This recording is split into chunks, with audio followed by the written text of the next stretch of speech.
record. Okay. At the very beginning, credits to College Board and Khan Academy for the material we are using right now. This is Mr. Ahmed Azmi, said quiz 11. Reading and writing. I'll start with Abdul Rahman. I need everyone, please type your answers. And Abdul Rahman, you will help me with the first question.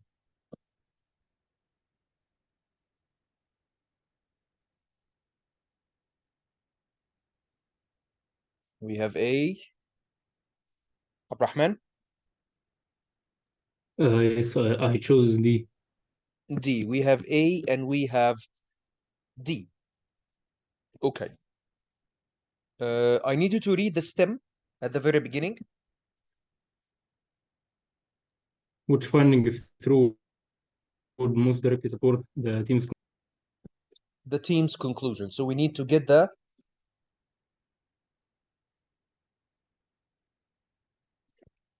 conclusion at the very beginning in order to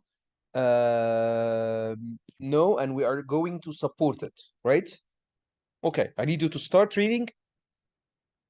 In vertical inheritance, parents pass genes to their offspring, but in horizontal transfer, one species is often bacteria passes genetic material to an unrelated species.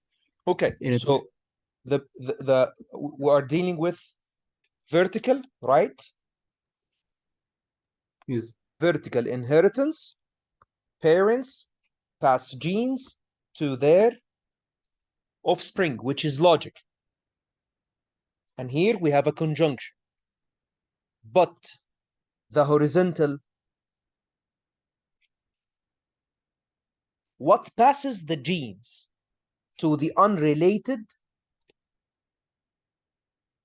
species, Abdul Rahman? Bacteria. Good.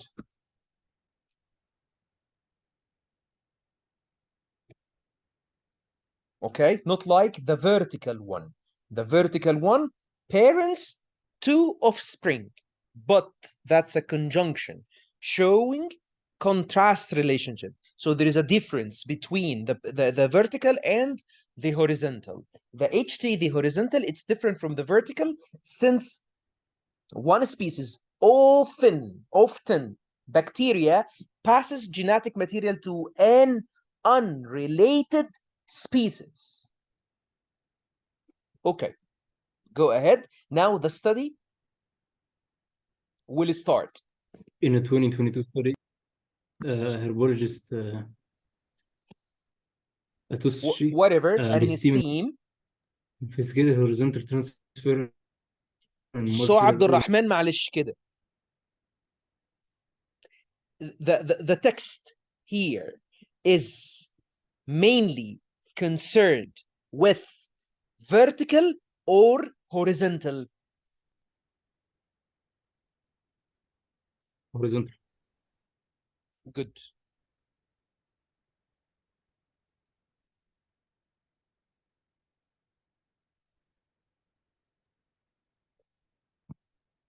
Okay. Just a sec. Horizontal. Okay. Go ahead. Namely snakes, frogs, and frogs in Madagascar. Okay. So two species. Detected.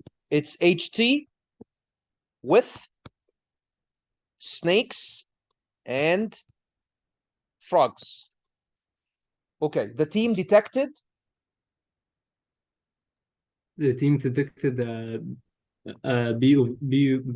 BOVB, a gene transmitted vertically in snakes and many frog species.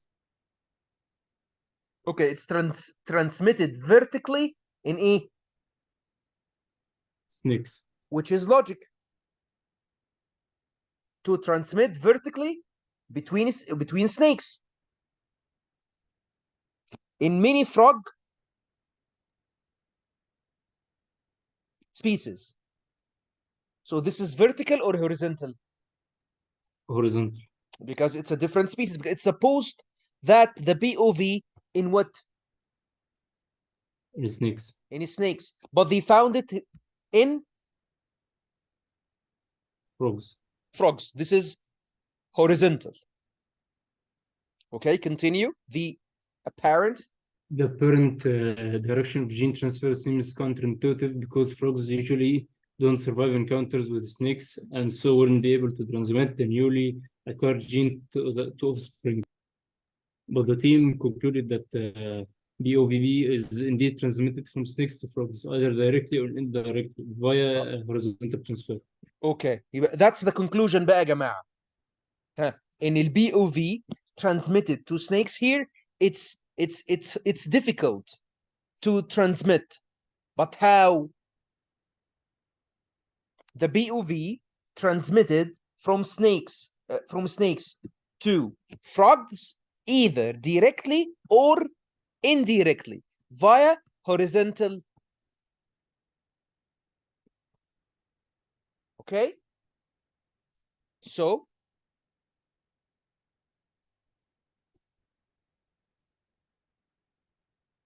the difference between A and D. A says frog species with BOVB show few discernible advantages as compared to with frogs. It does not mention it did not mention any advantage or disadvantage. فين يا جماعة؟ فين clueless؟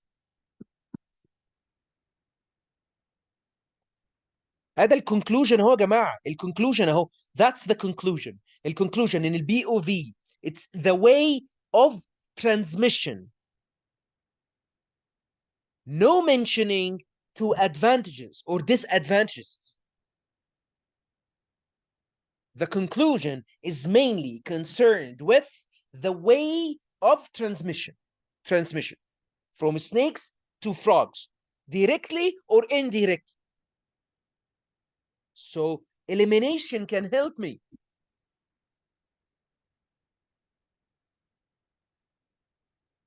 Okay, D. Parasites known to feed on species of snakes and frogs in which BOVB gene occur also carry BOVB. The parasites like transmit or transport the gene. Okay, which equals what in the conclusion? Which equals the BOVB is transmitted from snakes to frogs indirect. برافو.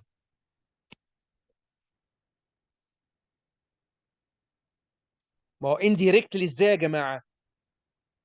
عن طريق الايه؟ Parasites. بالظبط.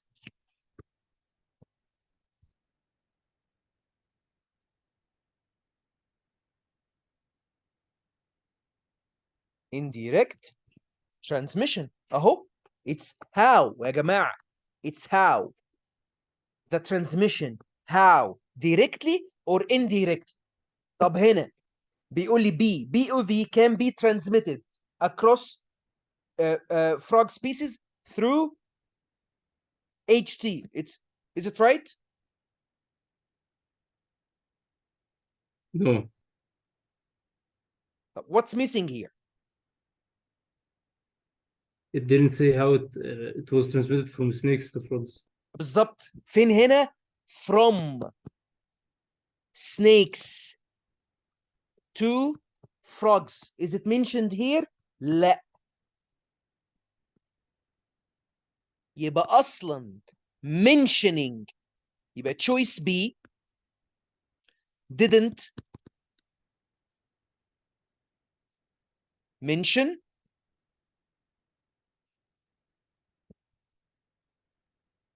the transmission from snakes to frogs also and the how وازاي حصل الترانسميشن. That's why بالelimination ما ينفعش B. Okay, C. BOVB cannot be reliably transmitted from snake species to bacteria that are usually encountered by frog species. I don't think it was about the reliability برافو of عبد الرحمن. هنا We pay attention to the adjectives and the adverbs. POV cannot be reliably transmitted. طب هنا أرجع للconclusion. Conclusion, did the conclusion discuss the reliability? No. No. طبعا هنا parasites, that's how it is transmitted from snakes to frogs indirectly. As you have just said, indirectly equals parasites. That's a tough question, but I know it's tough. But if we eliminate, it will be easy. طب how can we eliminate? By focusing more on the conclusion. The conclusion اللي هو last sentence here. Last sentence اللي snakes, it's transmitted from snakes to dogs directly or indirectly. So this is the how. يبقى التشويس اللي هختاره لازم يكون فيه البروسس اللي هو between snakes and dogs and the how. Choice A اصلا مفيش يا جماعه advantage هنا. هو it's transmitted from كذا to كذا. قال لي ده حلو ولا وحش؟ it's not mentioned. طب B بيقول لي it's transmitted from frogs across frog species. حلو، بس what's missing؟ فين السنيكس؟ الconclusion was concerned with the transmission from snakes to frogs. الاثنين دول مش موجودين في choice B. choice C. choice C شبه A. A بيقول لي advantage، ما عنديش advantage. طب C بيقول لي the reliability، ما قالش ده حلو ولا وحش، reliable ولا مش reliable. فبالelimination yes it has to be D. Thank you, Abdurrahman. Does anyone have a problem with this question? Textual evidence question.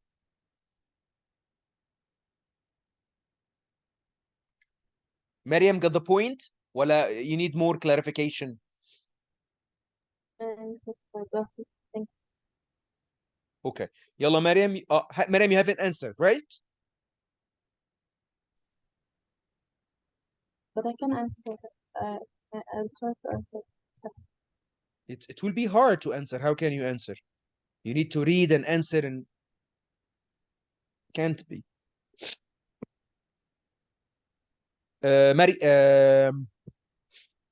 Haneen. Yes. Okay, you will help me with question 2, quantitative evidence question. Your answers, يا جماعة, please type your answers. Mine is A. Okay, we have an A here.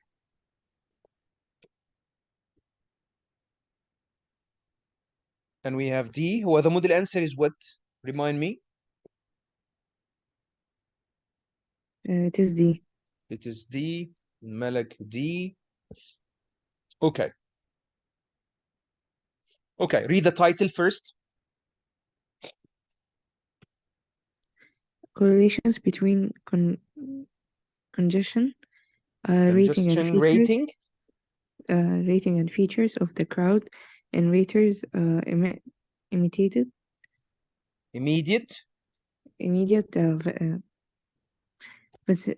vicinity. So we have here the density, and we have here what? Velocity. Velocity. Before obstacle, after obstacle, overall. Okay, so it's that science, density, physics, density and velocity. There is an obstacle, and after the obstacle. Okay, start reading. He also wants us to support the conclusion. At the end, the researchers concluded that the correlations with the velocity are stronger than those with the density. With density. But that is the conclusion. The correlations with velocity are stronger than those with the density. Density. Okay, I need you to differentiate between A and D. Okay, A, read it. The correlation between congestion ratings before the obstacle and density is further from zero than the correlation between overall conjunction and rating and velocity is. Okay, do you have a problem here?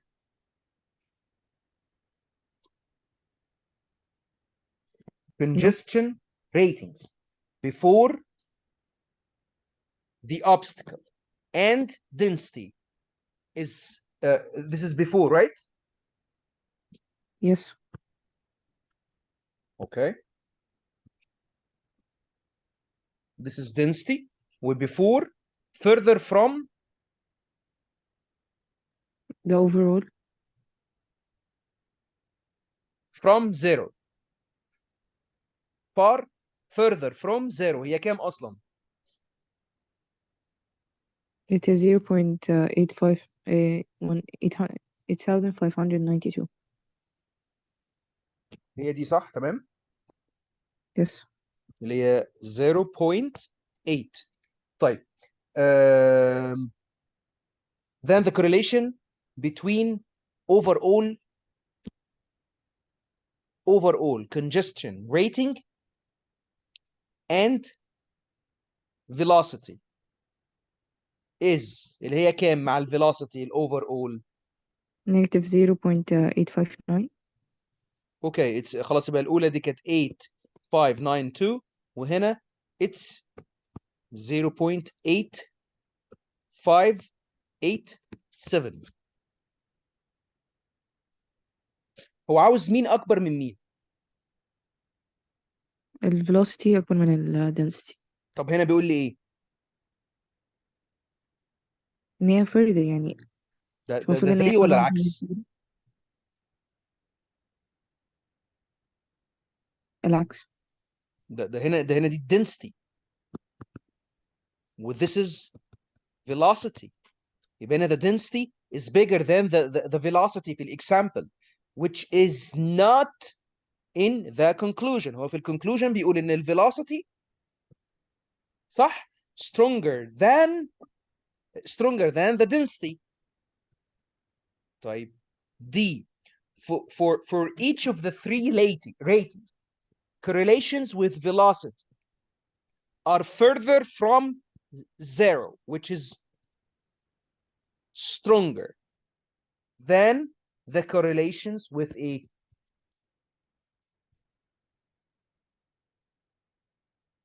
of رحت the فين يا density حنين؟ of ده هي دي stated directly اهي وبعدين في ال 3 ratings يعني all examples not just one example.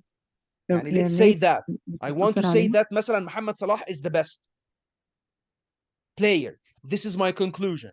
Okay, which is stronger? To say Salah is better than Messi ولا to say that Salah is better than Messi, Ronaldo and Neymar? Which is stronger?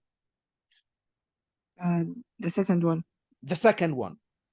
Okay, so in order to prove that the correlations with velocity are stronger than those with density in correlation with the table or the graph, I need to mention all of them. The velocity, بص هنا 0. it's 0.9 أكبر من 0.8 وهنا 9.787 فده this is bigger, this is bigger, this is bigger. Yeah, دي minus, but it's further from the zero. Do you understand يا جماعة؟ فاهمين في الفيزيكس ولا محتاجين أشرح دي؟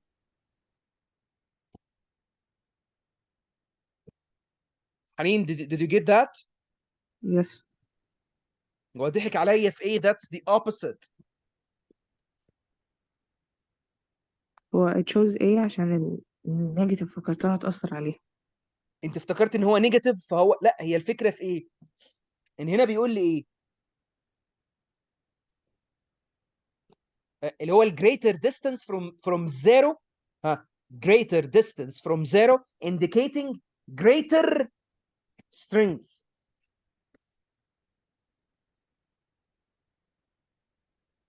What does it mean? It means in -9 bigger than يعني مثلا 0.9 bigger than 0.8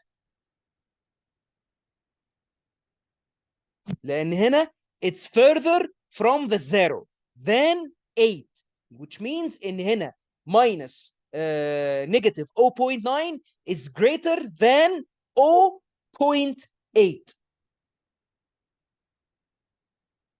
Honey, get the point? Yes.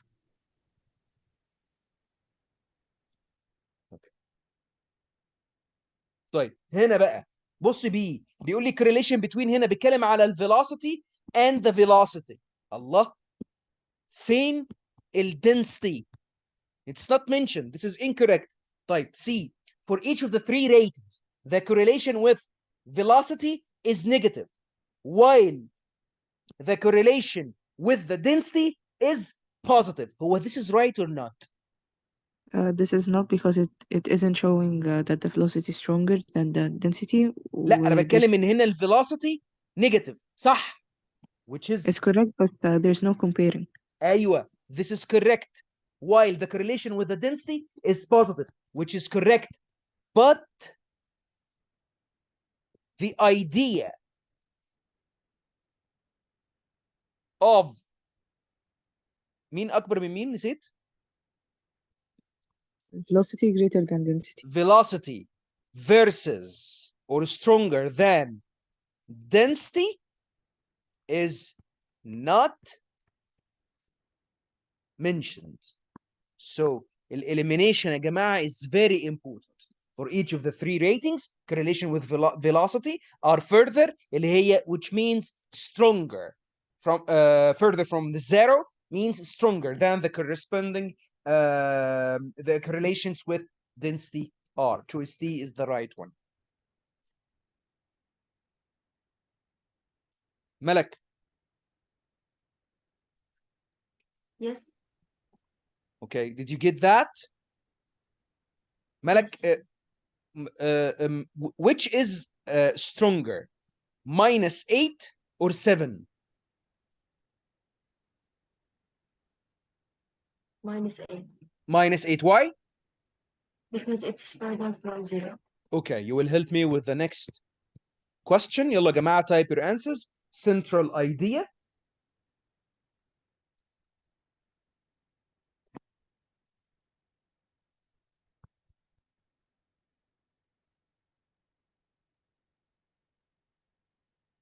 Malak, My your answer answer? is D.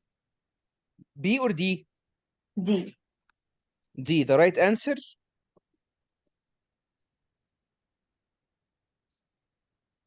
The Moody answer was what?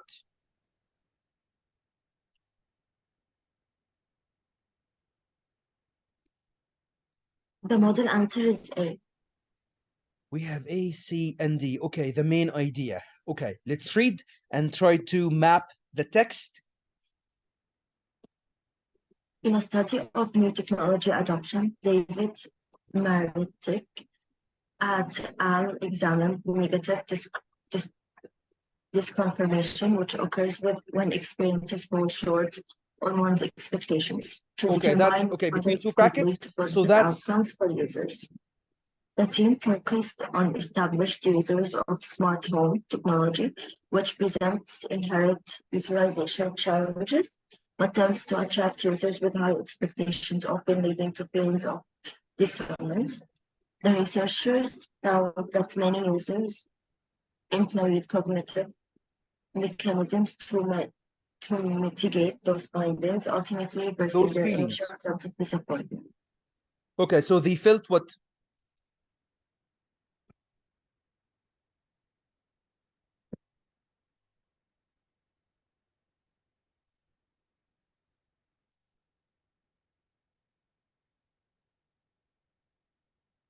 رحت فين يا ملك؟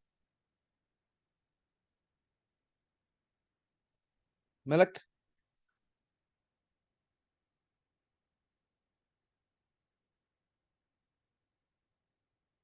ملك؟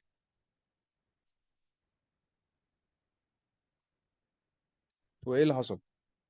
Mister, are you talking? Yes. Do you hear me well?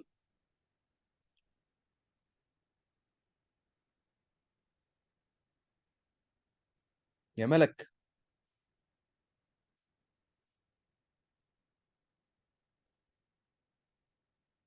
Mister, are you talking? I can't hear you. يا جماعة انتوا سامعيني كويس؟ Do you hear me well? Yes, Yes. I hear you now. اوكي يا ملك. بص يا ملك. هنا we have the technology, expectations can cause negative disconfirmation. Is this positive or negative?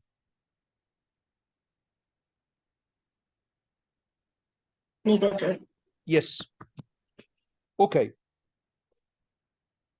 They have high expectations, often leading to feelings of disagreement. The researchers found that many users employed cognitive mechanisms to mitigate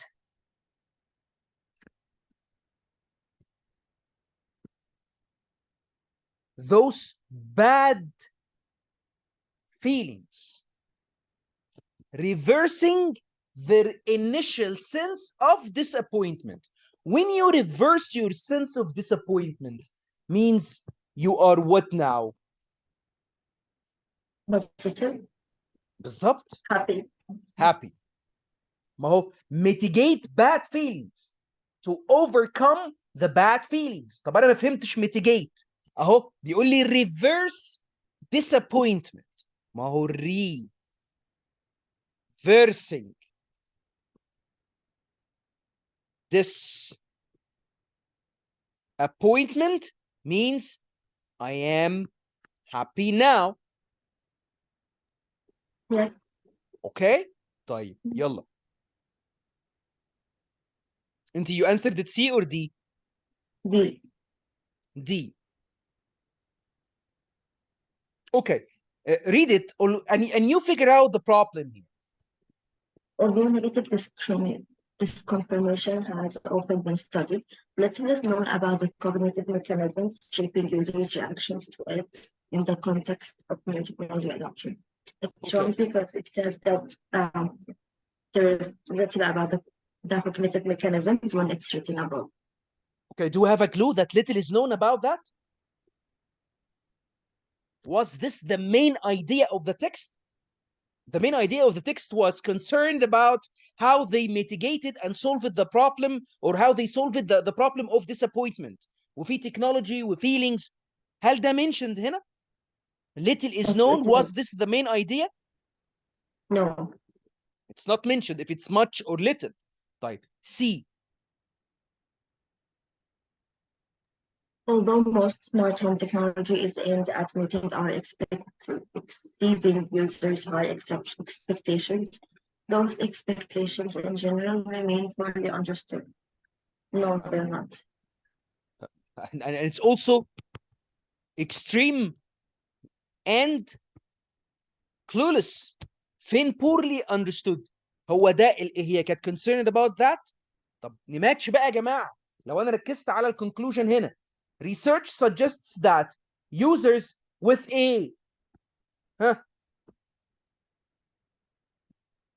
Research suggests that users with high expectations of فين new high technology expectations في اللي باقي؟ ده القصه كلها على ايه يا جماعه؟ negative expectation. الاكسبكتيشنز مالها؟ High. high expectations. وايه كمان؟ في حاجه مهمه الادجectives. Can feel content with that بص هنا ايه؟ technology up. بيقول لي ايه هنا؟ new technology. كانت mentioned في الستادي؟ Yes. Yes. فين؟ اهو. At the beginning. At the beginning. New technology. new technology. طب معلش هو في سي اتكلم على high expectations؟ ماشي موجودة. طيب في سي. لا مش موجودة. سي in new technology most smart home technology. ماشي. احنا خلاص احنا عملنا خلاص اللي في كلمة poorly understood ده، وهنا little. اوكي احنا بنعمل في سوري في A. اوكي new technology. ها كان في الايه بقى؟ content with that technology even after feel happy. experiencing it. أيوة. Yes. even after experiencing ها negative Negative negative disconfirmation اهي. how بقى؟ mitigate those feelings.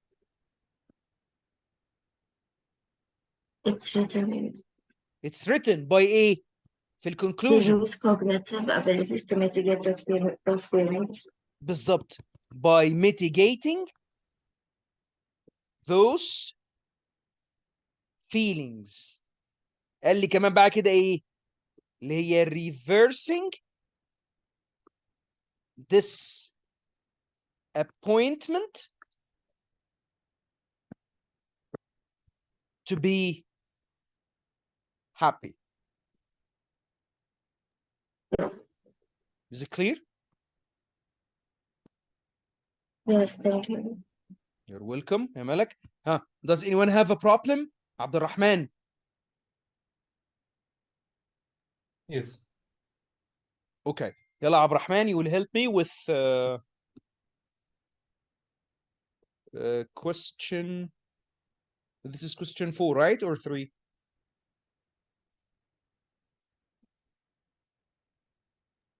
I think That's it's an 4. this is 4. Inference question. Type your answers, please. All of you, I need your answers now. Abrahman, yours. I choose C. This is the model answer or your answer? It's my answer. Okay, and the rest?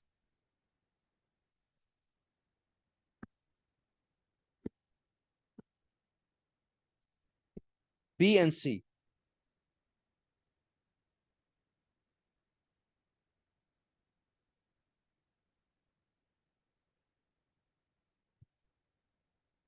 Okay, let's go.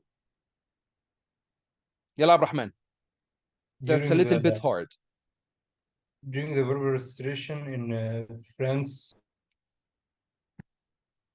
the right to vote required in part that a person paid at least 300 francs in direct taxes to the حلو قوي. the foremost. يبقى the key words هنا right to vote. يبقى أنا السنتنس دي I pay attention to the correlation between paying taxes to a to the right to vote. to vote.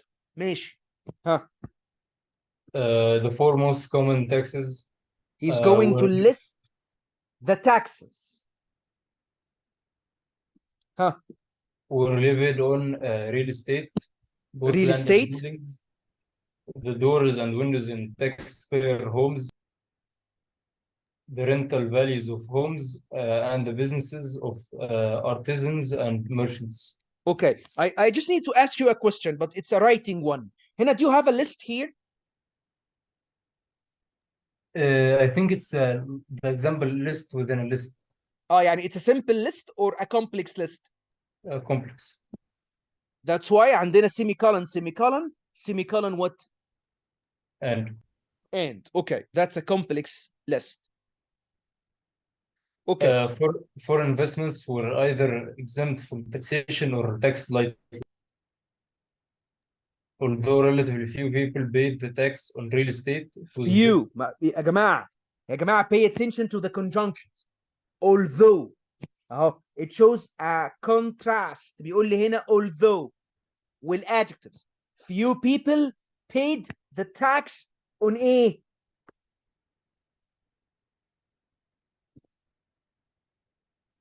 Real. انت رحت فين يا عبد الرحمن؟ Yes, real estate. On real estate. It was. فين الكونتراست هنا يا عبد الرحمن؟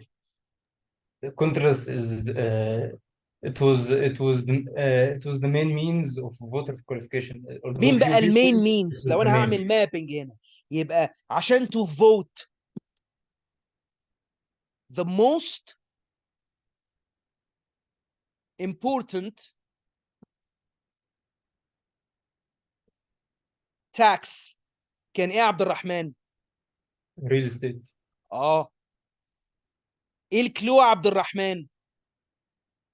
هو it was the main means of voter qualification. على الرغم ان few people, although few people paid the tax, مين اللي اللي هي the tax on real estate was the main. بصوا يا جماعه الادجectives عامله ازاي يا جماعه والconjunctions. لو انا مركز على الconjunctions مش it's not just reading, it's critical reading. Critical reading pay attention to the relationship between sentences and parts of the same sentence. To do so عندي الconjunctions, you have to pay attention to them.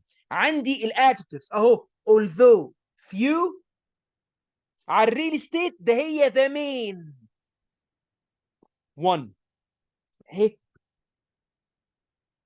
although few it's the main one. يلا يا عبد الرحمن B and C. Okay, اقرا بي B, وقول لي ايه المصيبه اللي في بي. the voting habits of French artisans and merchants were effective in reducing the tax burdens.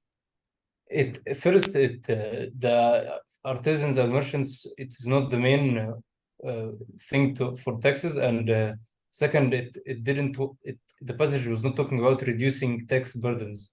انا مش محتاج حتى ابص على ولا انا مش I don't even need to reason. هو there is something missing اللي هو the most important thing. ما I'm completing the text, اللي هو the sentence, and the sentence, the last sentence was mainly concerned with The real estate and the right to vote. بالظبط with the importance of real estate. ما تبقاش مكتوبة في التشويس، استحالة.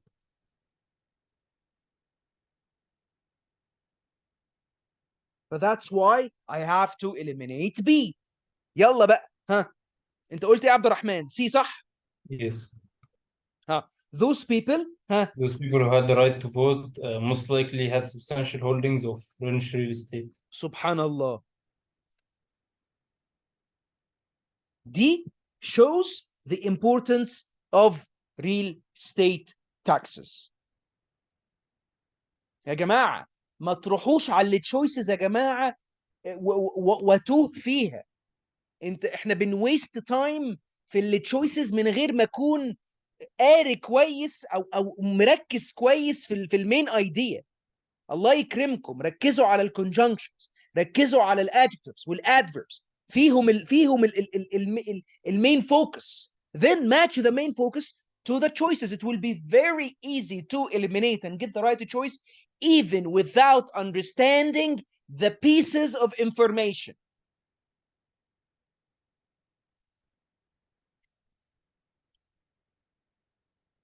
حنين شكرا عبد الرحمن. حنين what's wrong with A?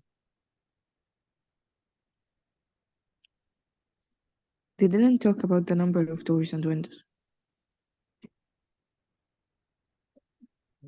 اوكي في حاجة تانية مهمة.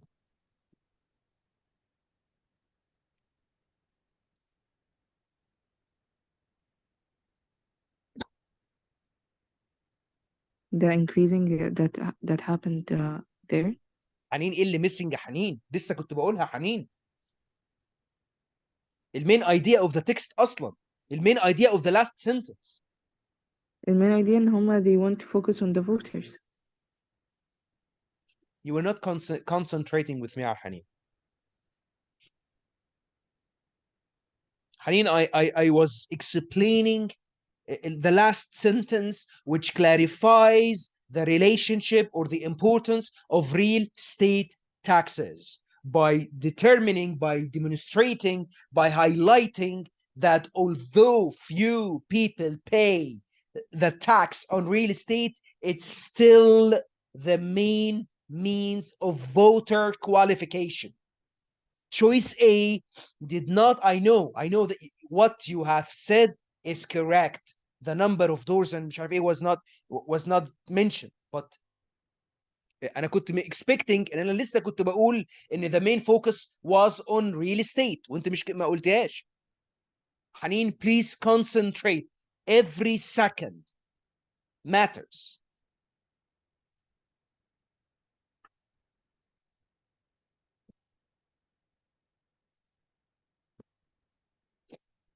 Please help me with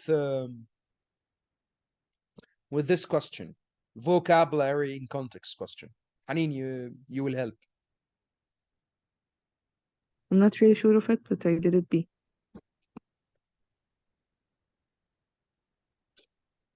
Okay. درست يا جماعة.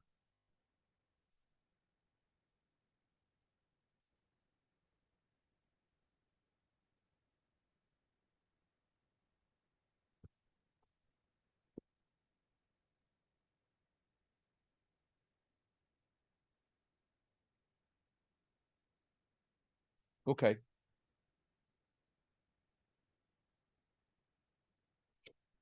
Let's start.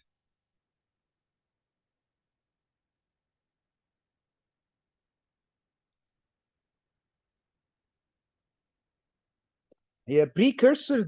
It's like what? It's like one that precedes. I think so. Precedes. It's like predecessor. Yes, I think this is the meaning, right?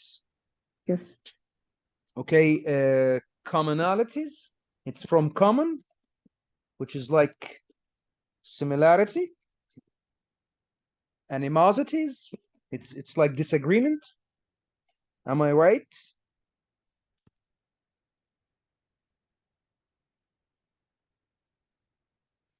Or difference. Right. We have BC and refinements. Refinements from to. It's like modifications to enhance.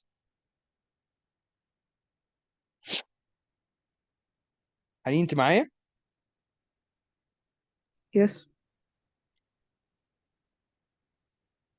Yes, it's refinement like developing. I think so. It's like clarifying or improvement, yes. Yes, like modifications or development or developing something. Okay, let's go and we will try to answer without knowing the meanings, try to get a clue. Okay, while. While scholars believe many Mesoamericans cities influenced each other. Yes, so it's Direct supposed, خلي بالك ان هنا while it shows contrast. yes. Direct evidence of such influence is difficult to ascertain. Yes. ما هو influence each other. يعني they influence each other. So it's like they are like each other. But what's missing? They are difficult to ascertain or To prove. like point it out. It's hard to prove that they influenced each other. Does it mean that they didn't influence each other? No, they did. They did, because many believed. But the problem is with what? They didn't know how to point it out or to prove it. To prove it. Okay. Huh. Look. However, recent يبقى however يبقى هنا he stated the problem or criticism. بعد كده عندي however يبقى he's going to do what? to show or to prove. بالظبط اللي هو to address the criticism. You criticize or the problem was with proving they are like each other. It's hard. It's difficult. بصوا الادجective يا جماعه. It's difficult to prove they اهو سوري رحت فين؟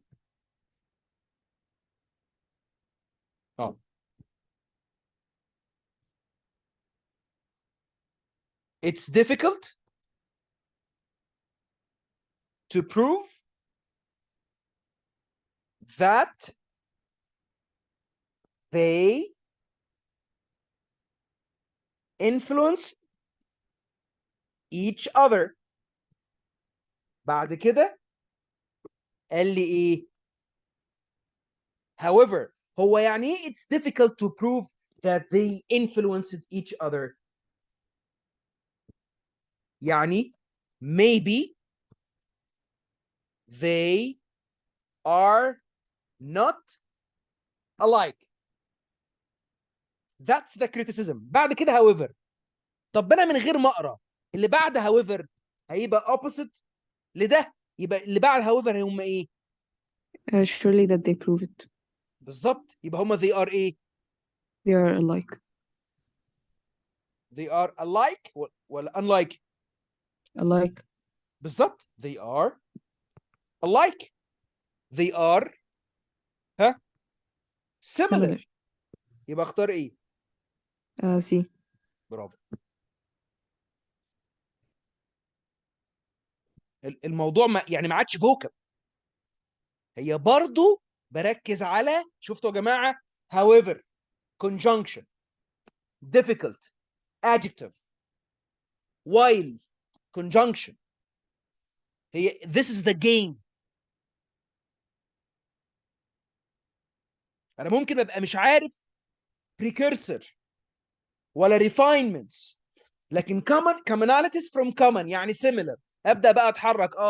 while scholars believe ان هم influenced each other يعني المفروض ان هم similar. بيقول لي it's hard to prove ان هم similar، يعني هنا بيقول لي ان it's hard to prove ان هم similar. however يبقى اكيد بعد however هيقول لي لا ده هم they are similar، عشان however shows contrast. اللي قبل however it's difficult to prove، يبقى اللي بعدها it's confirmed they are similar they influenced each other.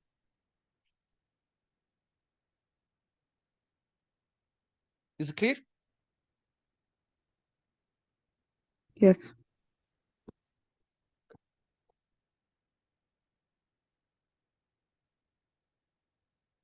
Thank you حنين. ملك. Yes. The structure of the text. يلا يا جماعة your answers. ملك you have answered it what?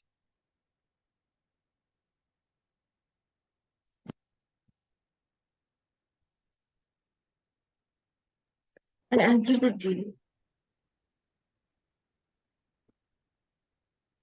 حنين.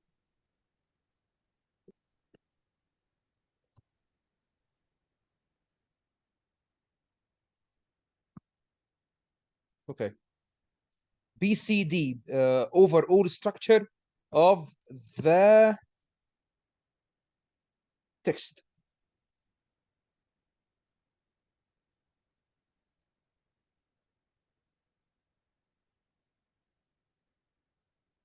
BCD. Okay.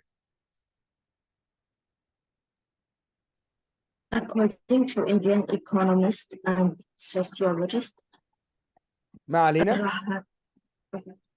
1889 to 1968, the Eurocentric concepts that informed the early 20th century social scientific methods.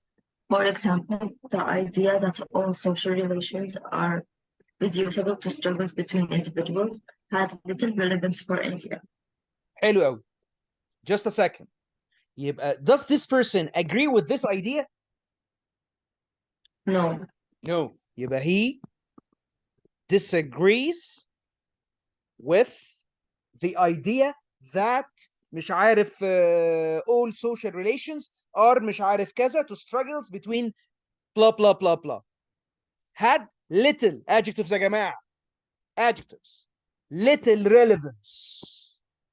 الايديا والبيرسون ده قال ان الايديا دي had little evidence، وانت قلت ان he disagrees with this idea. طيب معلش انا مش هكمل، بس انا عايز افرق، هرجع تاني B و C و D. بص كده، انا عايز only the first part of B. The text explains an influential economic theory. كفايه. C. No, B is wrong. لا انا عايزك معلش read. The Okay. text The presents text presents the person's critic of the social sciences. critique of the social sciences. D. The text mentions some of the person's economic theories. Okay, did he mention theories plural? No. طب was it economic or social? Economist. Social. He is economist, but he discussed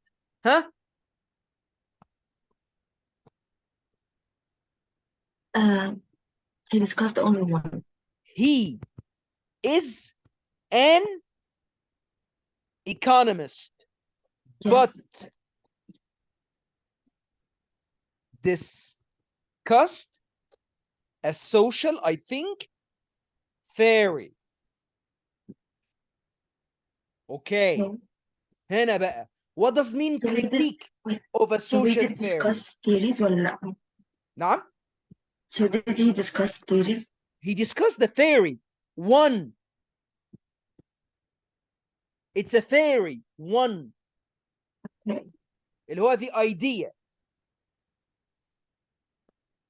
Okay. Century social scientific methods. For example, the idea that يعني he mentioned a specific idea, a specific theory that all social relations are مش عارف كذا كذا, had little relevance for India. طيب لما انا اقول had little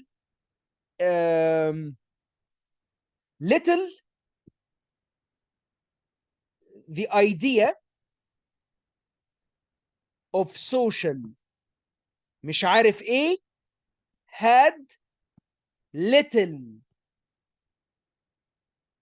relevance, يبقى الراجل كان بيعمل ايه؟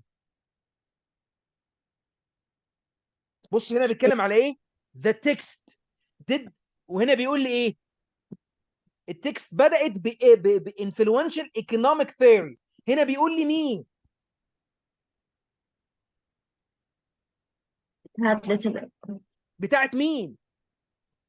The person. البيرسون. The economist. وكريتيك equals what؟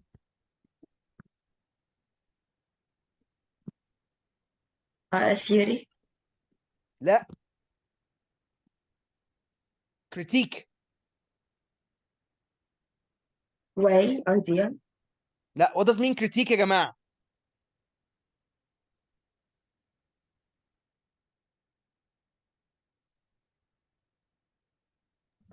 Something important. لا يا جماعة ازاي؟ it's جاي من criticizing. It's the act of criticizing. الراجل criticized something. الراجل هنا بيتكلم على the text. هنا broad. طب التكست started ازاي؟ اتكلمت broadly على theories ولا mentioned a specific person and his opinions؟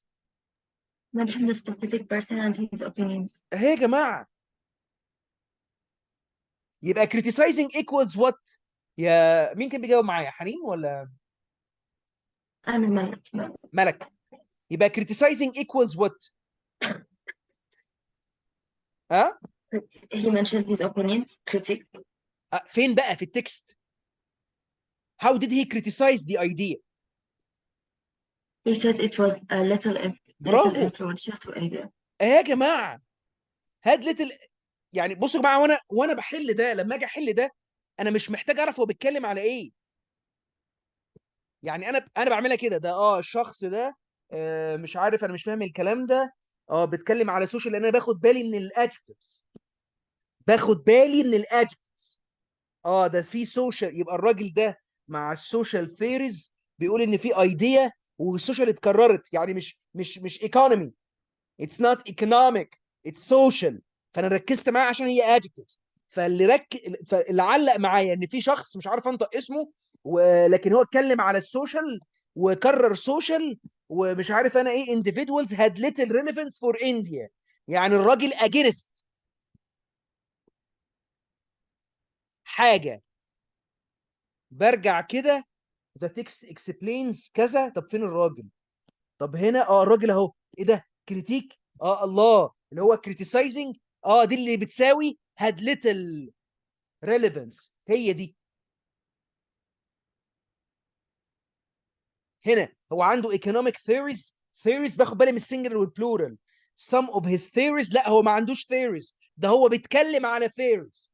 اصل انا بيقول لي في دي the text mentions some of الباشا ده economic theories، هو قال theories بتاعت الراجل at the very beginning؟ لا، ده كان عنده، ده هو كان بينتقد social idea. it's not his and it's not economic, it's social. ملك clear؟ Yes. But Mr. I have a question yes. about maybe if the economist did actually discuss a theory, but he discussed only one theory, and in the choice it's written theories. Does that count as wrong? Yes. I told you that singular and plural counts، لان هتلاقي في التشويسز singular. يعني لو فوق في التكست بيقول لي theories، سوري a theory، وتحت بيقول لي had many theories، لا، لان هتلاقي تشويس تاني بيتكلم على only one theory. في الديجيتال سات في questions كتير بيبقى شغال على السنجلر والبلورال while the process of elimination.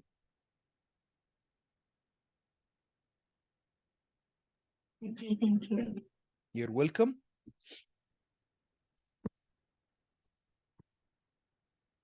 عبد الرحمن، هو ليه حظك دايما بيجي في الكروس تكستس؟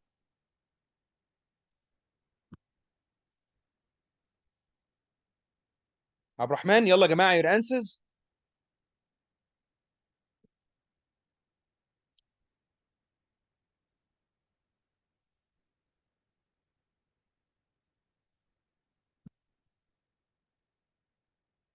عبد الرحمن your answer and the model. I chose D. The model is D. امال بي ده ايه؟ that's the previous question. and the rest حنين فين؟ بعد عملتها دي. مريم Yes, miss. are you following? Do you have any problems? No, thank you, miss. يلا عبد الرحمن.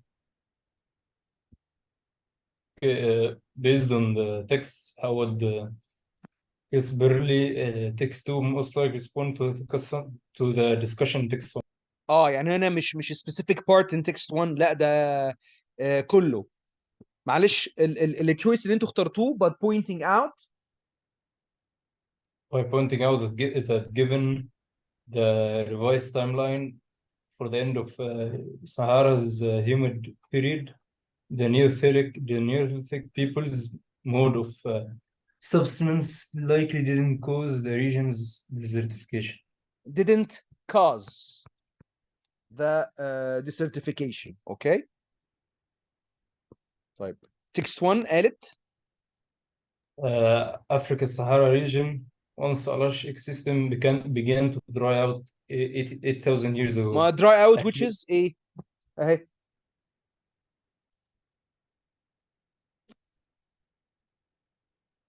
A change in Earth's orbit that affected climate has been posited as a cause of desertification. okay, so But what's the cause? Okay, But archaeologist David Wright also attributes the shift to the Neolithic peoples. يبقى هما the cause of ايه؟ Desertification. اوكي كفايه.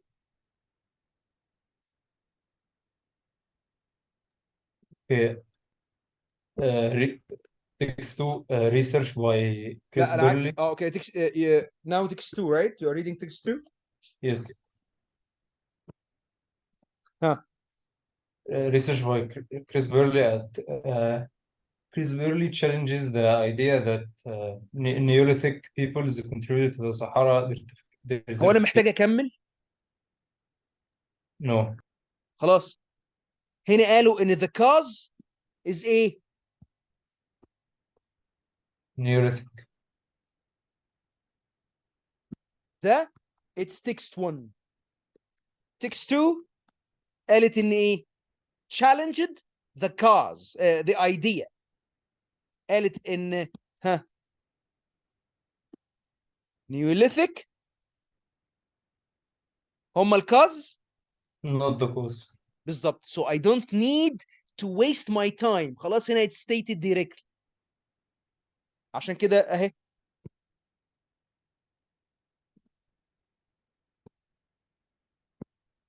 لان هو didn't cause equals what Challenged.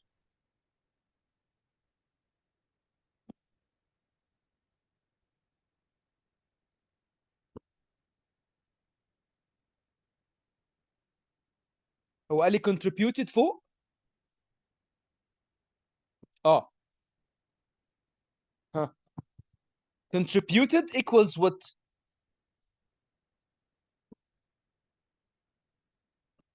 challenged the idea that they contributed means they are the cause ولا not the cause يا عبد الرحمن Not the cause.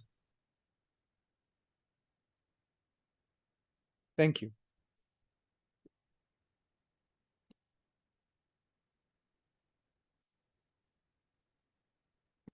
let's move to the writing part مستر yes هو في ال dual text questions هو أنا المفروض أقرأ الاتنين صح؟ أصل أنا باخد فيهم وقت يعني السؤال اللي بيبقى فيه text 1 و 2 باخد فيه وقت كتير قوي بيبقى صعب برضه بص يا مبعرفش مريم أعمل elimination هو دايما هيقول لي text 2 هتقول ايه على text 1 ساعات تمام text 1 هنا يرخم قال لي discussion ف I have to read text 1 كلها text 2 ساعات يقول لي text 2 هتقول ايه على just a specific sentence في text 1 يعني أنا أقرأ text 2 لازم تقري الاثنين بس انا في كيس زي دي لازم انا I read for a purpose هو المشكله انت بتاخدي وقت ليه لان انت you don't read for a purpose هو لازم افهم هو text 2 هتقول ايه على الدiscussion بتاعت 1 اوكي لو انا فهمت 1 كويس text 2 هقراها بسرعه تمام يعني انا تقريبا هنا انا وعبد الرحمن قرينا مثلا بس 3 sentences بس determine بقى لازم تحدد المين ايدياز ايه هو الكاز هنا الكاز they dry out وبيقول لك ان الراجل ده بيقول ان هم they are the cause بعد كده لازم اعلق في دماغي بقى the other person challenging the idea that كذا ما انا هي challenged the idea دي لوحدها لو انا مش فاهم هت equal challenges didn't ايه cause بالظبط يعني he's against the idea تمام شكرا حضرتك عفوا معلش هو it was حنين صح حنين Yes. answers عملتها اوكي الباقي يا جماعه فين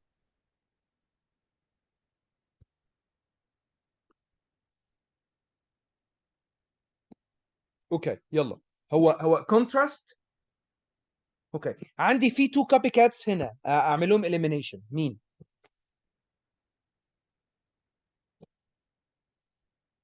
by contrast with nevertheless. بالظبط. لأن both show a contrast relationship. So that's why I eliminate both of them. يبقى عندي therefore, which is cause effect, وexample for citing an example. طيب يلا. انت عملتها ايه معلش، بي ولا سي؟ C. عملتها سي. طيب خلي بالك ان دايما for example and for instance دايما بيبقوا related to proper nouns. مش انا بدي example، Yes. يبقى غالبا اللي بعدهم يبقى proper noun، بيبقى example فعلا. لكن هنا بيقول لي should be regarded with skepticism. هو ده example؟ لما انا اشك في حاجه هل ده example؟ No. No. طيب تعال بقى هنا نشوف. ها بس ده make sense لما جت therefore. تاني كده. يعني لما جيت، يعني أنا اوكي كنسلت A و D، بس لما جيت أفكر إن أنا أختار therefore ما didn't make sense. طب تعال نشوف. Recent research has demonstrated That the episode was either neither as frenzied مش nor مهم، لا كذا ولا كذا. هو الاول كان قال ايه معلش؟ سوري. however. لا من الاول. من أول sentence، من أول paragraph. اه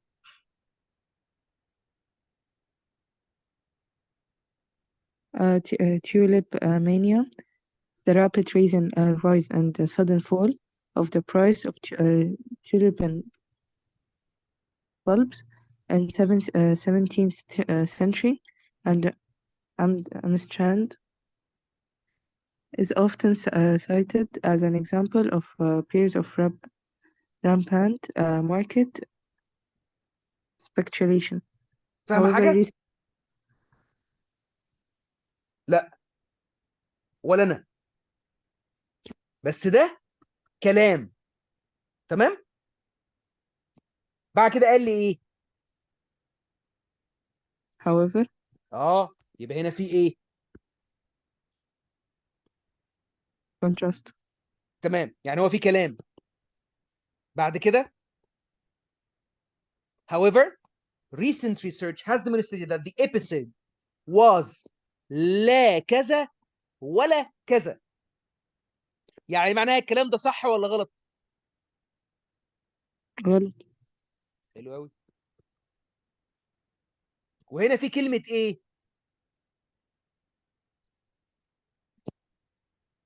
Skepticism. يعني doubting. تاني هنا في كلام. بعد كده however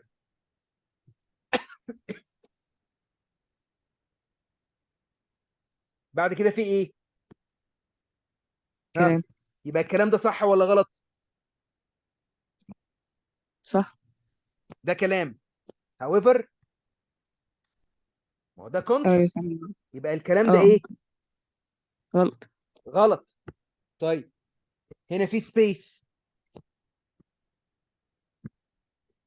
وهنا بيقول لي ايه؟ skepticism يعني doubting. يبقى حاجة عكس حاجة، يبقى تعمل المفروض contrast. ان احنا ايه؟ contrast. تمام، يبقى المفروض ان احنا نعمل ايه؟ لما حد قال حاجة حط وحد قال عكسها يبقى we are supposed to doubt. يبقى هنا احط ايه؟ therefore. بالظبط. so we have to doubt, therefore we have to doubt. consequently we have to doubt. يبقى الكلام يبقى المينينجز حتى لو في كلام صعب انا I can get the relation لو انا مركز على الكونجنكشن. هو بيقول لي كلام however الكلام ده غلط يبقى نشك so مش for example نشك. يبقى كلام عكسه كلام so we have to doubt. فهمت الكورليشن دي؟ Yes. برضو في حاجة مهمة ان for example و for instance يعني most properly بلاقي بعديهم proper nouns. انا I'm citing an example.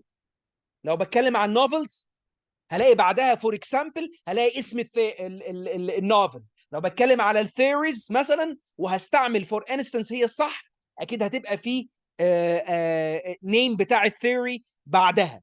فغالبا 99% if you are going to use for example and for instance you will find some proper nouns after them.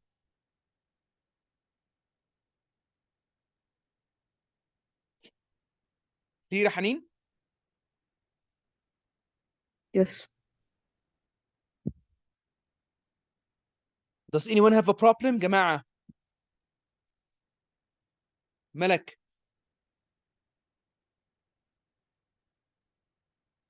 Yes. Did you get the equation?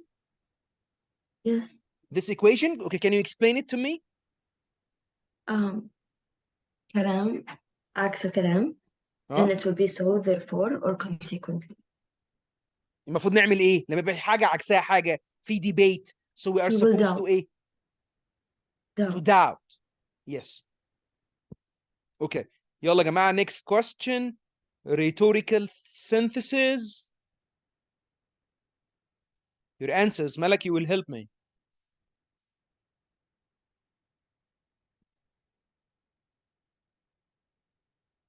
هو am I recording? Yes okay. B My answer is C. we have B and we have C. Rhetorical synthesis, we need to start with the stem of the question.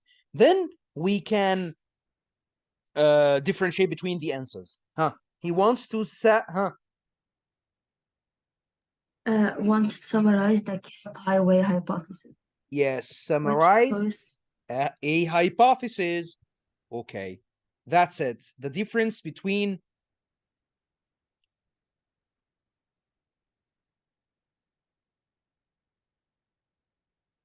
B and C. I don't want you to go to the text. Don't go to the text. I want you to read B, C, compare them to the stem and tell me what's the disaster. Where is the problem with B? Humans may have first arrived in the Americas by sea, traveling between Pacific Ocean islands and coastlines, and subsisting on a variety of resources. Read C. One argument about how humans first arrived in the Americas is the Kelping Highway hypothesis exposed by John. Proposed by كذا كذا كذا. Yes. هي الموديل انسر كانت ايه يا جماعه؟ سي صح؟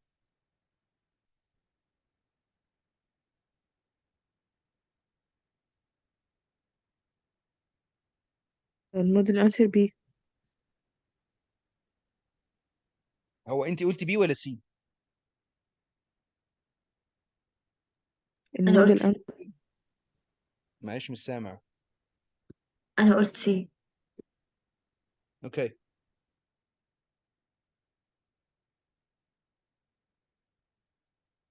يلا. I think C makes more sense صراحة.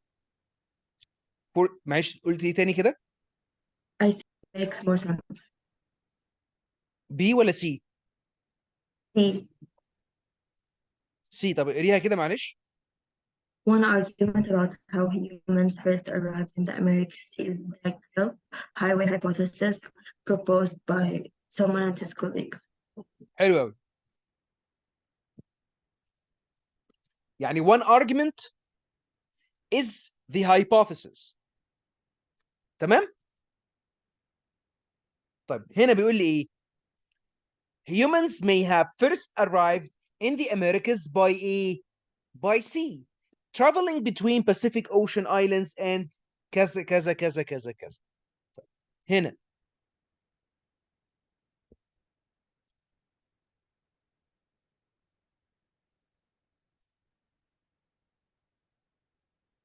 humans first arrived In the Americas by sea. Okay, they propose that humans traveled between كذا and كذا. كل ده اسمه ايه؟ Help highway. حلو جدا. هو عاوز يعمل ايه هنا؟ Summarize. Summarizing. Okay, go to C.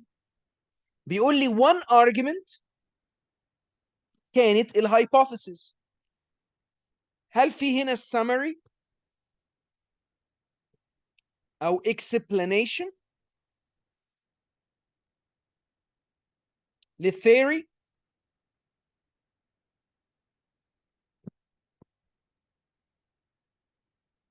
No. طب هنا اهو Yes, there is in B. first But arrive does traveling resources. ما هي دي الكيلد highway hypothesis. but in C it introduces the highway hypothesis. I know, but it didn't mention the hypothesis. This is the hypothesis. He wants a summary of the hypothesis. هو سي بيقول لي ان في argument عن ال kelp highway hypothesis. ايوه, he just mentioned it without summarizing it or explaining it. لكن ايه هي الهايبوثيسيس اصلا؟ ان هم first arrived in the Americas by sea. when the humans traveled between the Pacific Ocean والcoastline مش عارف Asia to America. وبعد كده melted. وان الروad there is a thing that the coastal الطريق بقى اللي كان فيه kelp forests would have provided ادت لهم resources. اهي متقاله resources. ففي traveling from a place to another place with resources اللي هو arrived و traveled between. وهنا ايه؟ الريسورسز. خدت بالك؟ لكن هنا في بي بيقول ان في argument. الارجمنت دي اللي قدمها واحد عن كذا but no summary, no explanation.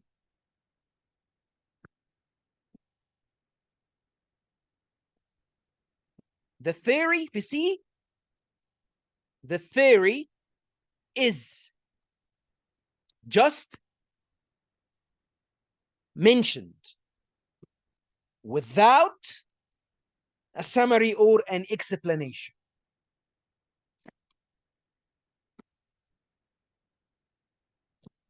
clear ولا ملك؟ Okay, but mean I have to convinced؟ read the text. ها؟ Does that mean I have to read the text? انا عمري ما قلت يعني. أصلا this question requires us to read the text. بصوا يا جماعه والله هي ما هي الفكره في ايه؟ ان ساعات في questions 50% you don't need to go. مش لا سوري مش 50%، 80%. يعني 80% of rhetorical synthesis questions you don't need to read the text. Analyzing the stem, comparing it to the choices would be enough in 80% of the questions. طب ال 20% زي ده لازم اقرا التكست. حتى انا في الاول قلت لك ايه، مش محتاج اقرا التكست، لان انا متعود على ان معظم الكويستشنز، ودي كانت ميستيك انا عملتها، معظم الكويستشنز في دي مش محتاجه I don't need the text. ما أنا ممكن أروح عند question زي ده وما كنتش عارفة هل ده أقرأ فيه يبقى ولا لأ. ايوه انا عايزك تقولي كده، يبقى الافضل ايه؟ maybe انا read. الوقت معايا كويس، الدنيا ماشيه معايا، خلاص ريد. طب انا جيت في موديول 2 بقى وعندي كذا ريتوريكال سينثيسيس كويستشن وانا متاخر او انا متاخره، لا، انا ونصيبي بقى اروح على الستم وماتش تو ذا تشويسز.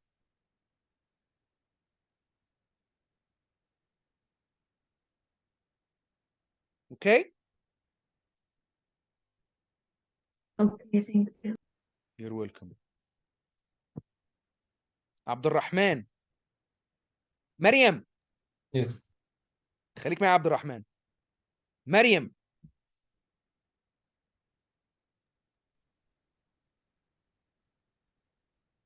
مريم. مريم. مريم. ماشي يا مريم.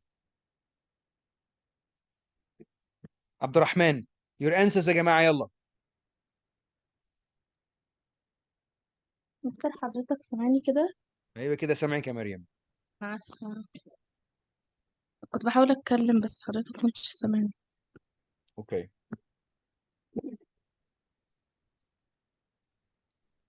عبد الرحمن يور انسر. I choose B.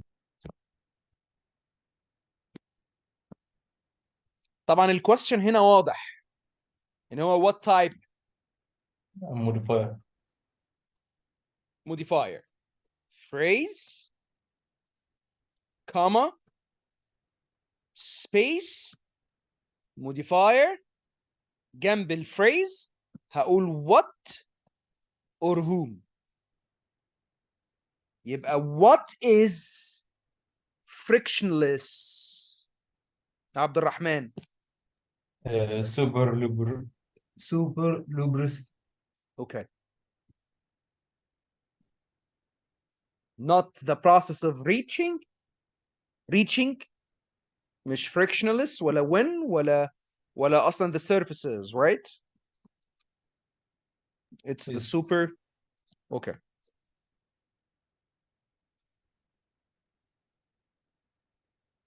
A team led by مش عارف كذا. read it كده عبد الرحمن.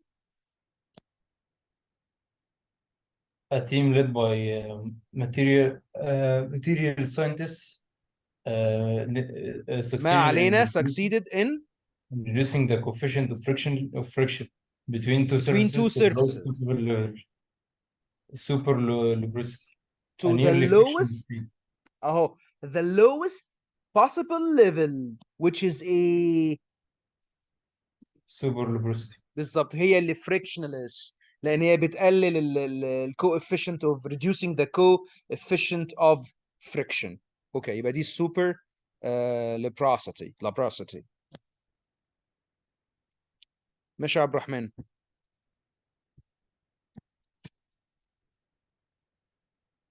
Let's move to tense, to the verb form and tenses.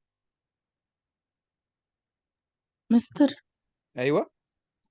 هو لو أنا عندي سؤال، أنا مش فاكرة السؤال بالظبط، بس هو حاطط لي question، يعني سؤال، وحاطط يعني قال مثلا which حاجة، وفي الchoices حاطط question mark وفول ستوب، وهو جاي في نص الباراجراف، أنا أختارها أنهي؟ مريم ما فهمتش تاني كده معلش. يعني أنا لو عندي في الانسر choice يعني سؤال مثلا، هو أنا مش فاكرة السؤال ده بس هو reading ولا writing بس؟ writing. اه. لو أنا عندي يعني زي مثلا which حاجة يعني سؤال، حاطط لي سؤال وحاطط لي آخره question mark ومرة آخره full stop، اه اه وهو اه جاي لي في نص الباراجراف، أختار أنهي؟ نص الباراجراف؟ لا هي it depends. أنا مش فاكرة السؤال بالظبط، بس يعني هحاول أدور عليه وأبعته ماشي لحضرتك. بعتهولي. تمام. يعني مثلا بيقول لي مثلا هنا خلينا واحد زي كده to ask او to answer. مثلا whatever هنا الكلام. اوكي، وهنا عندي اه choices where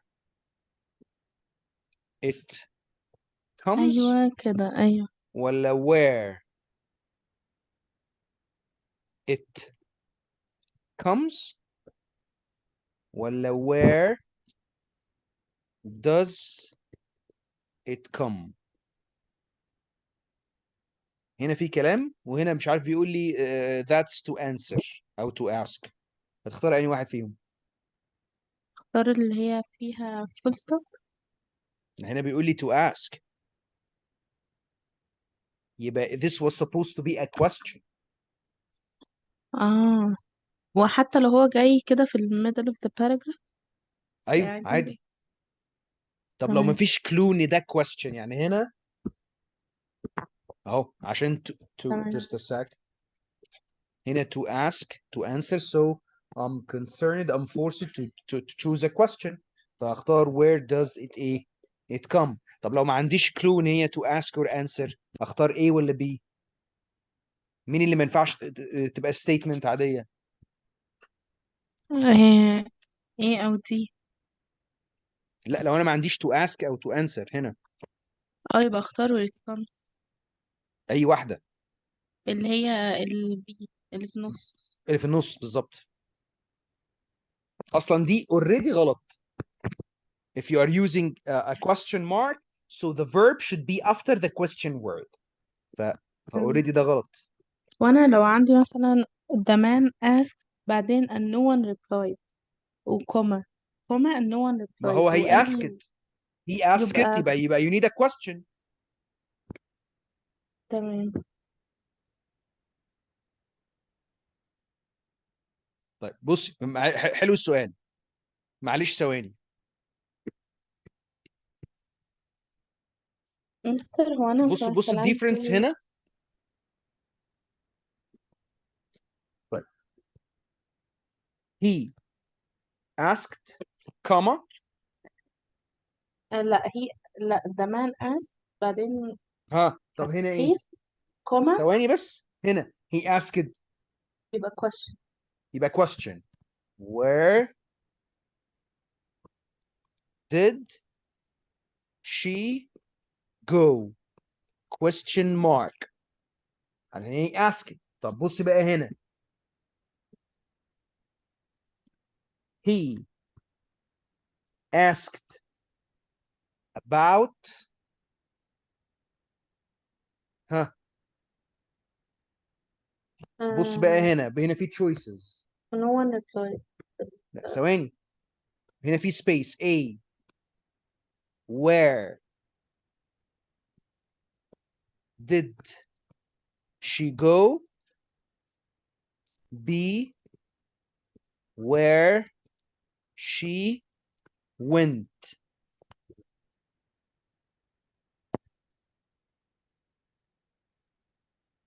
لا بي. B. That's not a بس question. انا انا مش فاكرة بس كان حد قايل لي ان هو you can never ask a question when the sentence is running يعني عشان كده With the يعني انا sentence A. is running where the sentence is running. لا في في exceptions وحليناها اللي هي كانت بتاعت to ask. كان ايوه كان انا كان بعدها to فاكراها. ask وكانت question. يعني هو according to the meaning مش هي بالظبط مش rule. بالظبط. ما تمام حدش يعمل لي شكرا. generalization تريحني وليها exceptions. مين كان اوكي. اوكي thank you Mr. You're welcome. معلش it's whose turn؟ كانت ملك ولا حنين؟ اه حنين. لا حنين. حنين يلا.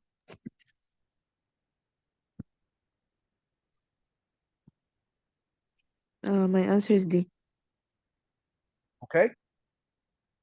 Easy way to answer this is by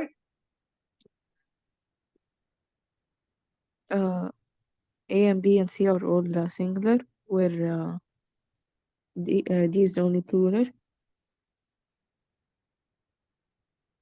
I choose the different. Okay, but I also need to know the simple subject. The artist talents. Talents برافو. is the subject. Talents. لأن of مش عارف إيه that's a phrase, prepositional phrase. Comma, comma, comma, interrupter, comma. It's non-essential. Yes, non-essential. So trim them. So talents are. Okay.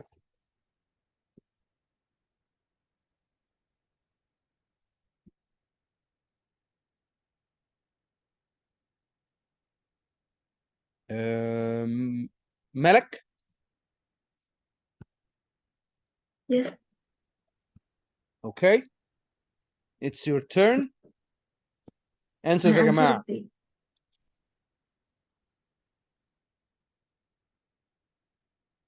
طيب أنا عايز أقول لكم على حاجة.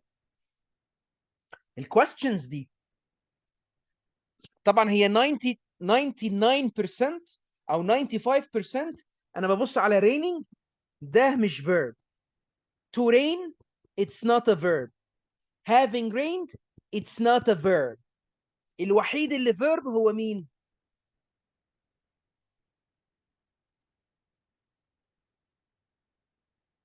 مين اللي معايا؟ ملك صح؟ B is the only verb. the only verb. ففي ناس بتحل السؤال ده without going back to the text. هو 99% the verb is correct, but how did we answer questions like that where we needed not to choose a verb?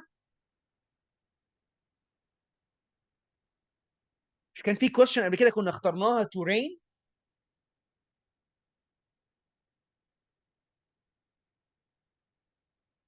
Do you remember it؟ او phrase حد فاكر؟ كان في question كده ان احنا كنا ساعتها ما اخترناش الفيرب، اخترنا الفريز الانفينيتيف. حد فاكر؟ مفيش صح؟ وعشان هنجيلها كان تقريبا قبليها complete sentence فكان اللي جاي بعديها fragment. كان في حاجة اسمها كانت the ability مثلا to كذا أو أنا فاكرة إن في حاجة زي كده بس مش فاكرة إيه هو القش. ماشي. كانت تقريبا it was مثلا his ability مش عارف space to study تقريبا، فكنا بنختار to study or study. فهنا the right answer is ايه يا ملك؟ Study. speak up please. والله ما سامع. Study. Study. الأولى ولا الثانية يا ملك؟ أنا مش سامع. Study. study الثانية. it was his ability study ولا it was his ability to study؟ اوكي سوري يا ملك. اوكي هو انا بقول كده ليه؟ لان في ناس بتقوم رايحه على الفيرب على طول. هو 95 يعني 95% بيبقى الفيرب هو اللي صح لان الباقي بيبقى فراجمنت. لكن still I need to read at least from the beginning of the sentence. ملك هنا بقى why I needed a verb.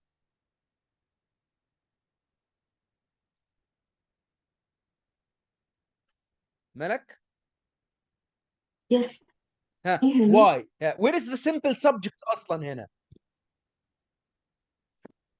Bits. برافو اهو. بيسخف عليا بقى بايه يا جماعه؟ يقعد يديني في phrases of glass شكرا from او هنا بقول ايه؟ الله يا مستر، طب ما في هنا collide verb. collide ده الفيرب بتاع مين؟ بتاع when. I will eliminate with the planet. I will eliminate comma comma trim. ها after cooling phrase into glass. That's a phrase.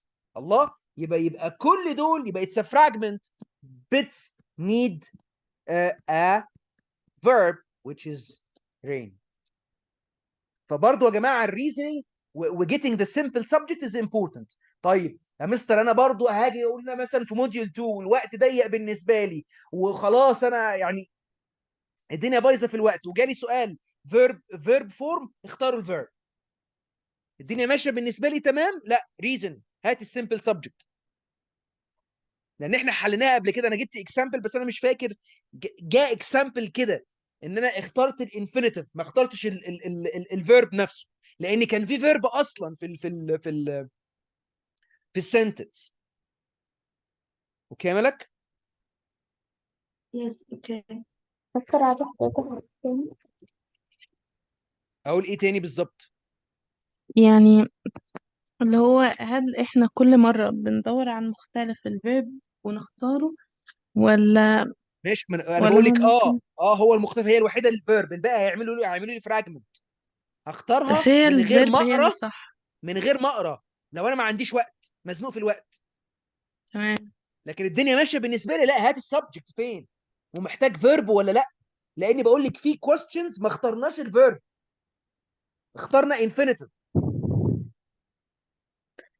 تمام. طب مستر، انا كان عندي سؤال، هو انا اخش احل على البلو بوك عادي؟ اصل في كانوا بيقولوا ان هو لو احنا دخلنا حلينا على البلو بوك هيشوفوا الاغلاط بتاعتنا بنغلط في ايه وهيجيبوا لنا في يعني معلش، في هو مش البلو بوك ده اللي هم الاربع امتحانات؟ اه. منزلوا حاجه تانية ولا هم الاربع امتحانات؟ ما اعرفش، بس هو يعني عموما يعني اخش طيب ما احلهم انا عليه. ما انا بعت لكم واحد منهم يا جماعه الحصه اللي فاتت، هوم ورك لا بالانسرز انا بالاكسبلانيشن. اقصد، لا انا اقصد ان هو اخش حلت ماث وانجلش مع بعض واشوف السكور بتاعي، يعني يبقى فول لينث تيست. طب ما انا باعت لك فول لينث. لا مش ده اللي اقصده، انا اقصد يعني انا كنت عايزه احل على البلو بوك عشان اشوف السكور بتاعي في الاثنين، في الماث والانجليش. ما تحليش يا حبيبتي عليه، انا باعت لك الامتحان كامل. يعني ما نحلش عليه خالص؟ خلاص ما تحليش عليه، ما انا هبعت لك الحاجات اللي فيه وخلاص، بالانسر بالاكسبلانيشنز بالسكورات. تمام. اوكي. إيه، تمام، شكرا. يا حبيبتي عبد الرحمن.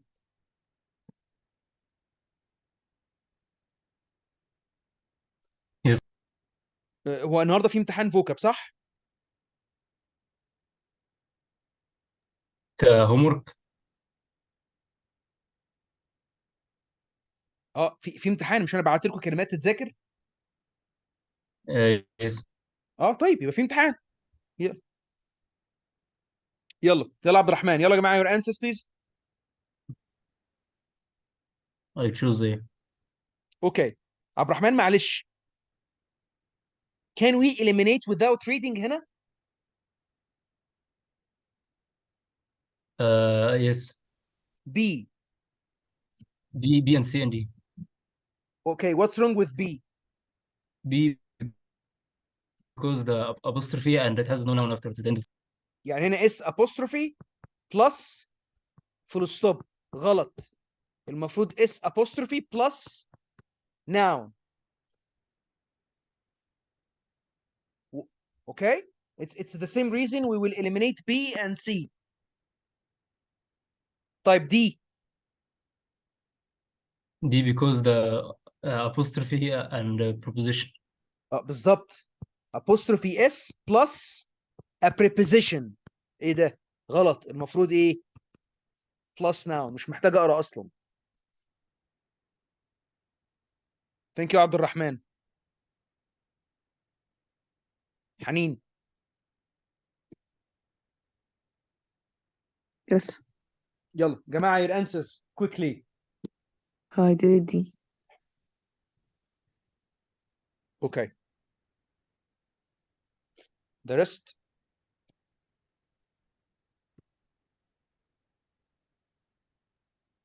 Malak, your answer. Okay, explain Hanin. The first sentence is First sentence, which means first independent, صح? yes. Okay. Researchers. Subject. Researcher Lindsay Verb. developed the verb. Okay. A process. كذا كذا كذا كذا. So we have subject and verb, which Then is the a other one, independent. The other one بقى. it started with a phrase. ايوه دي الكارثه بقى. Dissolving اللي هي باي ها؟ Yes. باي By dissolving and مش عارف كذا كذا كذا كذا كذا. This is a phrase. حلو قوي. So he started the second independent clause with a phrase. But after the phrase, I have Complete sentence. The بالظبط. and then increased. Increased subject and verb. So it's still independent. So two independent clauses. If I want to combine both of them, ينفع بand بس. لا لازم come and. Run on. We see Comma splice. comma splice. فهنا الاوبشن اللي عندي بس semicolon. Do I have a semicolon? No. Do I have a colon? لا. No. Do I have comma fanboys? No. Do I have semicolon conjunctive adverb comma? No. So in this case, the only option is to separate, not to combine. اللي هو full stop. يبقى هنا separation هيبقى الكلو بتاعي. خلي بالكم يا جماعه، في الكومبايننج هلاقي مره او كذا سؤال هيبقى فيه كاما فانبويز او سيمي كولن، وهيبقى فيه سؤال سواء في الموديول الثاني او الاولاني. يعني مره هتبقى كومبايننج بكاما فانبويز او سيمي كولن، ومره هيبقى بالseparation a period and capitalizing the first the second independent clause. بس اخد بالي الاول ان الجمله الثانيه هي independent لان بيضحك عليا ويبداها لي بفريز ف you think it's not an independent clause, so you need to continue to finish reading لحد الفول stop. You will find that it starts with a phrase, but after the phrase there is بيخبي السبجكت والفيرب عشان ما اعرفش ان second sentence او second group of words هو independent clause، فبيخبي السبجكت والفيرب ورا الفريز. للناس اللي بتلاقي فريز وما تكملش قرايه، لا كمل. لو لقيتي فريز كما subject verb يبقى ده independent.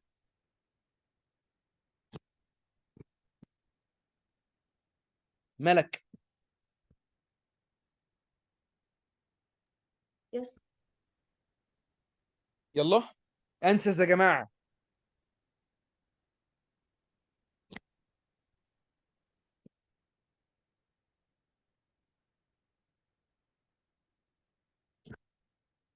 الباقي ملك your answer. ها دي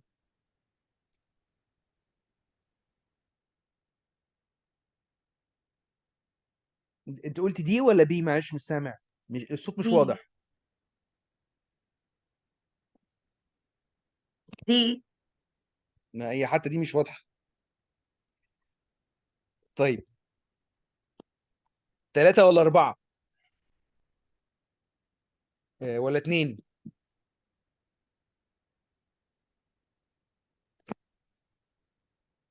ماشي اوكي يلا ملك.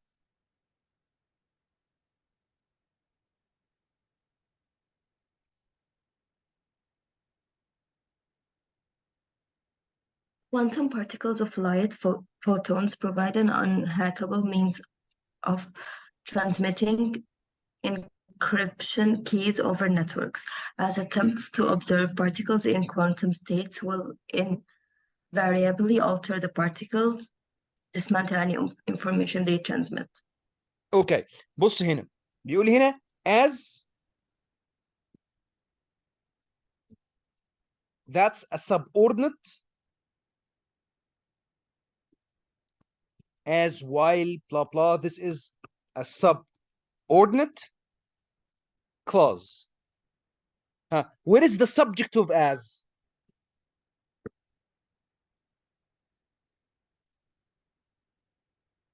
يا ملك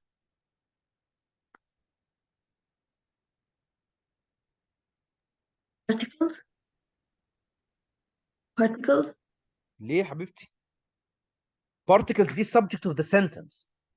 البارتيكلز provide. بعد كده عندي as while when where though Attempt. although دول subordinate clauses ليهم السبجكت والفيرب بتاعهم. يبقى as ايه؟ Attempt. بالظبط. attempts that's the subject of ايه؟ of as. attempts دي where is the verb؟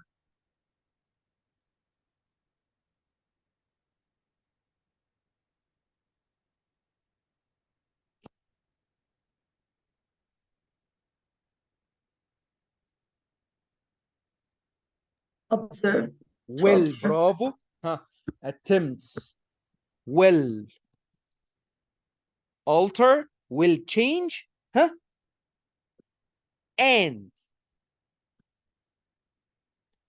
يبقى ده الفيرب بتاع attempts وبتاع as and it seems ان ده هيبقى compound ايه؟ compound verb will alter and ايه؟ في another verb.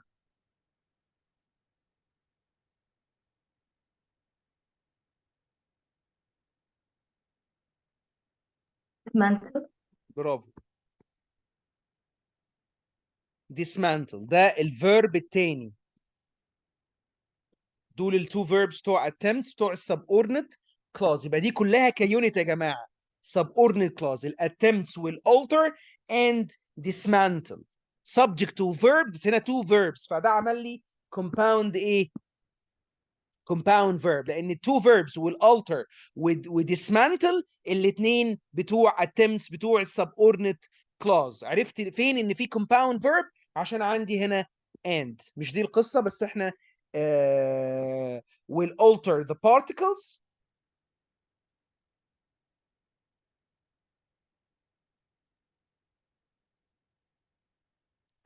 انت اخترت ايه معلش 2 ولا 4؟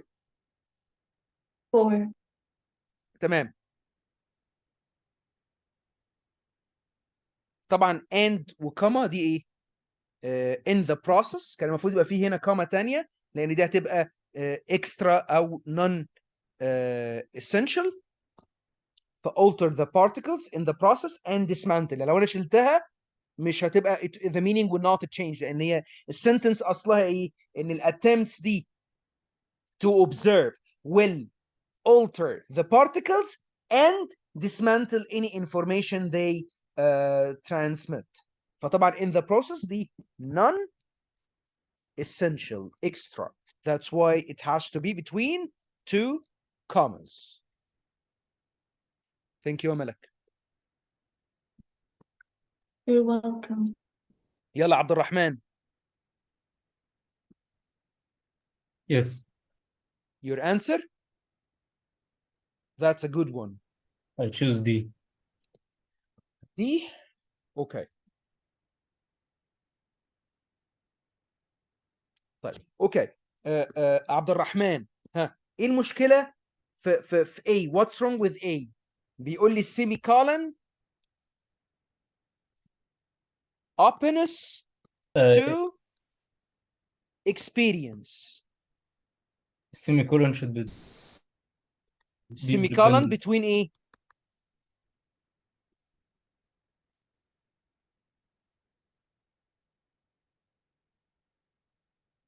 رحت فين يا عبد الرحمن؟ Yes, mister, I said between two independent. ينفع semicolon phrase؟ No. No. اوكي طيب full stop وهنا phrase full stop يعني on ما هنا في full stop on openness to experience full stop. Is this an independent phrase full stop? No. It's a fragment. It's not a complete sentence to capitalize it and end it with a full stop. يبقى عشان كده هختار A هشيل A و D. طب استعملت الكولن هنا ليه؟ الكولن هنا is used for what purpose? List ولا introduction؟ Because explanation. أو دي introduction. Introducing an idea. ها. While listening to music اقرا كده there was While listening to music, there was one personality trait that they scored. يبقى ده مش explanation ده اسمه ايه؟ Introduction. introducing هنا ايه بقى يا جماعة؟ The personality trait that they scored. ايوه ايه هي التريت؟ what is the trait؟ اهي اللي هي openness to experience. That is the trait. That's why I use the semicolon. Sorry, a colon. So the colon here مش explanation. ده مش definition ولا it's not a definition. That's an introduction. What is the trait؟ اللي هي openness to experience. كنا حاليا المرة اللي فاتت مش عارف they identified مثلا two groups. فاكرين؟ two groups. colon كان observers and مش عارف ايه. فهنا he introduced the two groups. هنا introducing the trait which is openness to experience. ماشي يا عبد الرحمن.